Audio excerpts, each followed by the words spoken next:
Do the rich people cringe and say, don't tell them that, Robert? Yes. Don't tell people what you know. Right. Keep them poor. So my father was the head of education, PhD, all that stuff. I go home and ask him, said, why don't we learn about money in school? And he looked at me and says, because the government doesn't let us teach that subject. The government tells us what we can teach and what we can't teach. And I thought that was strange. And I said, but aren't we going to school to learn about money? He says, no, your job is to get a job. I said, but you get a job to earn money. He goes, no, you're supposed to just get a job. And I went, no. Isn't the purpose of a job to earn money? He goes, you're correct. I said, so why don't I just learn about money? I can skip the job part, And he got flustered and he said, if you want to learn about money, why don't you ask your best friend's father about money? And I said, why? That's Mike. So why ask him?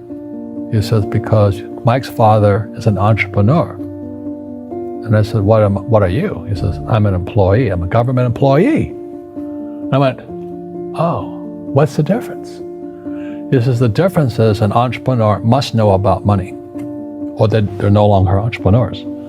And he says an employee doesn't have to know anything about money, because the government will take care of them, the company will take care of them. So I'm all confused. But I took my dad's advice and I trundled over to Mike's father's office and knocked on his door and I said, hey, I'm here, 9 years old. Teach me about money. He says, beat it, kid, But that's where the story of Rich Dad, Poor Dad started. And finally, through persistence, my rich dad started teaching me about money on one condition. And that condition was he would never pay me. He says, the moment I pay you, you think like an employee. He says, that's the trap. Entrepreneurs work for free. And now I'm 9 years old, my head's going cracking in half. He says, you never want a paycheck. You understand that, kid? I said, okay, I got it. And he says, well, how do I make money? He says, that's what entrepreneurs figure out. It's like, so how do I learn about money? So he would just break out a Monopoly game board. So I would work for free. I'd pick up cigarette butts, and he had hotels and restaurants, and I would clean and do menial tasks. And as I got older, I started getting into office work and marketing and accounting, and I was an apprentice basically, but I always worked for free. And he would teach me about money, but the way he taught me about money was playing Monopoly. And finally one day I got upset. I said, well, when are you going to teach me about money? He says, what do you think we're doing? We're playing Monopoly. He goes, no. What do you think we're doing? We're playing Monopoly. He says, what do you think we're doing? So I don't know. I'm teaching you about money. And then that's when, you have one green house. He says, there's many formulas for great success in money. There's thousands of them, but one of the best ones is found on the game of Monopoly. It still is today. 4 green houses, 1 red hotel. I said, what? He says, one of the greatest ways to acquire great wealth is playing Monopoly in real life. 4 green houses, 1 red hotel.